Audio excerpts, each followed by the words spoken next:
Guys, welcome back to another video. स्वागत है मेरी एक और नई वीडियो। मैं आज आपको क्रिस फॉल के बारे में पूरी डिटेल बताने वाला हूँ। तो चलो दोस्तों, वीडियो स्टार्ट करते हैं। तो ये फिल्म 400 से 500 करोड़ के बजट में आने वाली मूवी है।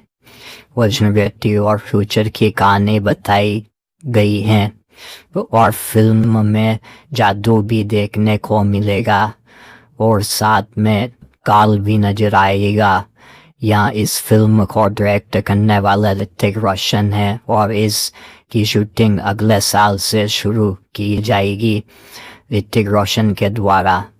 और तुम कितने एक्साइटेड हो इस फिल्म को देखने के लिए तो कमेंट करके जरूर बताएं दोस्तों।